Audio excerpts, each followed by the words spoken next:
जय श्री राम, जय जगन्नाथ, जय माता रानी, जय प्रभु बलदेव जी। आज संवाद तरफ आयोजित यह परिवेश पंचायत कार्यक्रम सभापतित्व करुवा सभापति महोदय, मंचरे उपस्थित थिबा आम ओडिशार मान्यवर मुख्यमंत्री, लोकंकर मुख्यमंत्री श्रीजुक्त मोहन चरण माझी महोदय, मंचरे उपस्थित थिबा श्रीजुक्त सौम्य रंजन पट्टनायक अध्यक्ष संवाद, मंचरे उपस्थित थिबा डॉक्टर सुरेंद्र विश्वाल महोदय, मंचरे उपस्थित थिबा तनया पट्टनायक संपादिका महोदय एवं जिला प्रतिनिधि संवादक श्रीजुक्त सुब्रत स्वाई बाबू एवं सम्मुखरे थिबा केन्दुझर जिलार समस्त बुद्धिजीवी, विभिन्न सामाजिक संगठन आसीथिबा गुरुजन, माँ माउसी, भाई भौणी एवं गणमाध्यम प्रतिनिधिर समस्त सदस्य सदस्या समस्त को आज कार्यक्रम मो तरफ हार्दिक अभिनंदन एवं शुभेच्छा। आमर ये जो परिवेश गोटे सुस्थ परिवेश हवा दरकार, किंतु एबे आमे देखिबा ए परिवेश दिन को दिन आमर पानी, पवन एवं माटी सबुथिरे आमर ए परिवेशर सुरक्षा अभाव आज केवल जे जिला नुह, राज्य नुह, देश नुह, सारा पृथ्वी आज ये परिवेशर सुरक्षा ପାଇଁ चिंतित। दिन थिला आमे जेतेबेले पिला थिलु सेतेबेले ए जिला कोन सारा राज्य रे टेम्परेचर 32 डिग्री 33 डिग्री रहउतिला, किंतु आजिर दिन रे खरा दिन आसला माने संग संग 45 डिग्री हो जाउछि। एथि पई आमे समस्ते दायी, कारण आमे जदि देखिबा परिवेश को आमे समस्ते सुरक्षा दे पारु नांती। जेमितिया कि आमे सर्वप्रथमे आमे जंगलर सुरक्षा देवा कथा, किंतु जंगल को आमे समस्ते मिसी जंगलर क्षति घटाउछे। जेमितिया कि खरा दिन आमर जंगल रे निया लागि जाउछि, ता द्वारा बहुत गछ, औषधीय गछ, जीवजंतु मध्य नष्ट हो जाउछन्ति। विशेष भाव में मोर तेलकोई निर्वाचन मंडली जोटी की भूया पीढ़ एवं जुआंग पीढ़ भाव एठी विख्यात। एठी लोक मानकर निजस्व जमी नथिबारु चाषबास करिया पई एठी लोक माने जंगल रे निया लगे दे प्रति वर्ष पोडु चाष करछन्ति, जहा द्वारा कि हजार हजार गछ नष्ट होगा संगे संगे एयर पॉल्यूशन द्वारा सारा वायुमंडल मध्य परिवेश मध्य नष्ट होउछि। एवं बहुत जगह देखा जाउछि आगुरु जेते गहलिया घंच जंगल थिला, एबे गछ को केवल जे जाणनी भाव में लोक माने काटु नांती ताहा नुह, काठ माफिया मान मध्य बहुत मात्रा रे सक्रिय अछंती एवं से माने राताराती जंगल रे काठ काटी से माने कोटिपति हो जाउछंती। किंतु ये केन्दुझर जिला आगुरु जो जंगल थिला से जंगल आउ देखा मिलू ना। एणुकरी यह भरण करने को हेले आम समस्त को गछ लगे पड़ो। जमितिया कि विगत दिन में आरंभ करते आमर भारतर यशस्वी प्रधानमंत्री श्रीजुक्त नरेंद्र भाई मोदी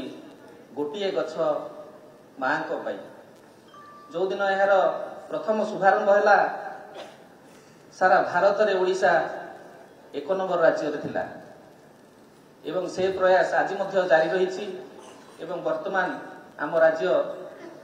सारा भारत वर्ष रे तृतीय स्थान अधिकार करी आहुरी गछ लगा अभियान आगु को चली। एणुकरी आमे देखिबा ए परिवेशर सुरक्षा न करिवारु जंगल क्षय होबारु बहुत गछ कटा जिबारु एबे देखिबे वर्षा दिन आसला मात्रे बिजुली घड़घड़ी होउछि, बहुत धन जीवन हानि होउछि। ଯେଉଁଥିପାଇଁ କି ଆମର ସରକାର ମୋହन ମାଝୀଙ୍କ ସରକାର ପଦକ୍ଷେପ ନେଇଛନ୍ତି। ଆଗାମୀ ଦିନରେ ଏ ବିଜୁଳି ଘଡ଼ଘଡ଼ିରୁ ରକ୍ଷା କରିବା ପାଇଁ ଲୋକମାନଙ୍କୁ ସାରା ରାଜ୍ୟରେ 19 ଲକ୍ଷ ତାଳ ଗଛ ଲଗାଇବାର ବନ୍ଦୋବସ୍ତ କରାଯାଇଛି ଏବଂ ଜଙ୍ଗଲକୁ ସୁରକ୍ଷା ଦେବା ପାଇଁ କେବଳ ଯେ ଆମେ ଯେବେ ଗଛ ଲଗା କାର୍ଯ୍ୟକ୍ରମ ହେବ ସେତେବେଳେ କେବଳ ଗଛ ନ ଲଗାଇ ଆମେ ଜନ୍ମଦିନରେ ହେଉ ବିବାହ ବାର୍ଷିକୀରେ ହେଉ ବ୍ରତ ଘରରେ ହେଉ ଆମେ ସମସ୍ତେ ସେଇ ଦିନଟାକୁ ସ୍ମୃତି ଉଦ୍ଦେଶ୍ୟରେ ଆମେ ସମସ୍ତେ ସେଇଦିନ ମଧ୍ୟ ସମସ୍ତେ ଗୋଟେ ଗୋଟେ ଗଛ ଲଗାଇବା ପାଇଁ ଆମେ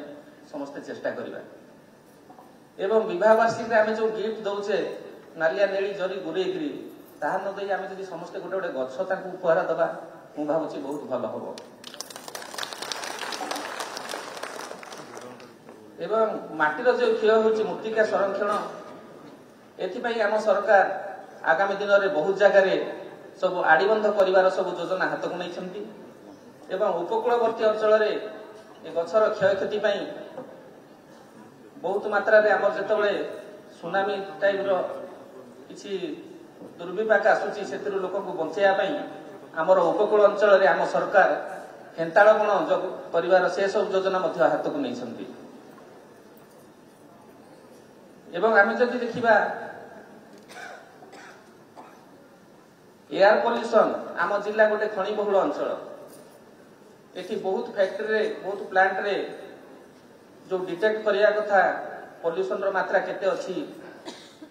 ସବୁ ପ୍ଲାଣ୍ଟରେ ମଧ୍ୟ ତାହା ନାହିଁ ଏବଂ ଯେଉଁ ଗାଡ଼ି ସବୁ ଚାଲୁଛି ଖଣିଜ ଦ୍ରବ୍ୟ ସବୁ ନେଇକି ଯାଉଛନ୍ତି ତାର ରୁଲ୍ ଅଛି ଯେ ସମସ୍ତେ ପାଲ ଘୋଡ଼େଇକି ନେବେ କିନ୍ତୁ ତାହା ମଧ୍ୟ ଦେଖାଯାଉ ନାହିଁ ଏଇଥିପାଇଁ ଅନୁରୋଧ କରିବି ଜିଲ୍ଲା ପ୍ରଶାସନ ମଧ୍ୟ ଏଥିପ୍ରତି ନିହାତି ଭାବରେ ଧ୍ୟାନ ଦେବେ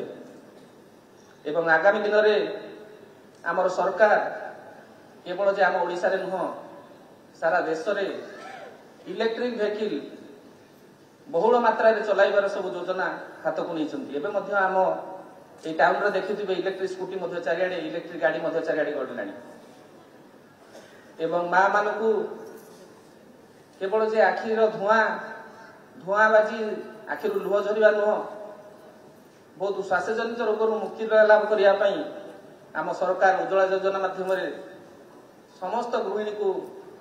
ଉଜ୍ଜ୍ୱଳା ଗ୍ୟାସର ମଧ୍ୟ ବନ୍ଦୋବସ୍ତ କରୁଛନ୍ତି ଏବଂ ଆମେ ଦେଖିବା ବହୁତ ଆମର ଖଣି ଅଞ୍ଚଳରେ ଯେଉଁ ସବୁ ବର୍ଜ୍ୟବସ୍ତୁ ବାହାରୁଛି ଯାହା କିଛି ଲୋକଙ୍କର ଆପତ୍ତି ଅଭିଯୋଗ ଆସିଥିଲା ସେ ସବୁ ବର୍ଜ୍ୟବସ୍ତୁ ସେମାନେ ସିଧାସଳଖ ଭାବରେ ଆମର ବଡ଼ ନଦୀ ହେଉ କି ଛୋଟ ଛୋଟ ନଦୀମାନଙ୍କୁ ଡାଇରେକ୍ଟ ସେମାନେ ସଂଯୋଗ କରିଦେଉଛନ୍ତି ଏବଂ ବହୁ ଜାଗାରେ ଆମେ ଦେଖିବା ଦୁର୍ଭାଗ୍ୟବଶତଃ କିଏ ଯଦି ମୃତ୍ୟୁବରଣ କରନ୍ତି ପ୍ରତ୍ୟେକ ଗାଁରେ ଆମର ଶ୍ମଶାନ ନାହିଁ ସେଠିକାର ଲୋକମାନେ ଶବଦାହ ପାଇଁ ହେଉ କିମ୍ବା ରାସ୍ତାଘାଟରେ ଗୋମାତାଙ୍କର କୌଣସି କାରଣରୁ ମୃତ୍ୟୁ ଘଟୁ ବା ଯାହା ହେଉ ତାକୁ ସମସ୍ତେ ମାଟିରେ ପୋତାପୋତି ନ କରି ଖୋଲା ପଡ଼ିଆରେ ଆମେ ସବୁ ଛାଡ଼ି ଦେଉଛେ ଯାହାଦ୍ୱାରା କି ବର୍ଷା ଦିନେ ସେ ସବୁ ଯାଇ ପାଣିରେ ମିଶି ପାଣିକୁ ମଧ୍ୟ ବହୁତ ପଲ୍ୟୁସନ କରୁଛି ଏଣୁକରି এই ପରିବେଶ ପଞ୍ଚାୟତ କାର୍ଯ୍ୟକ୍ରମ ଜରିଆରେ ମୁଁ ସମସ୍ତଙ୍କୁ ଅନୁରୋଧ କରିବି ଆଗାମୀ ଦିନରେ ଆମେ ସମସ୍ତେ ସଚେତନ ନାଗରିକ ହିସାବରେ ସମସ୍ତଙ୍କର କର୍ତ୍ତବ୍ୟ ରହିବ ଏ ପରିବେଶକୁ କେମିତି ଆମେ ସୁରକ୍ଷା ଦେବା ଏବଂ ଗୋଟେ ସୁସ୍ଥ ପରିବେଶ ଗଠନ କରି ଆମ ସମାଜର ସମସ୍ତ ବର୍ଗର ଲୋକଙ୍କୁ ସମସ୍ତଙ୍କୁ ଆମେ ସୁସ୍ଥରେ ରଖିବା।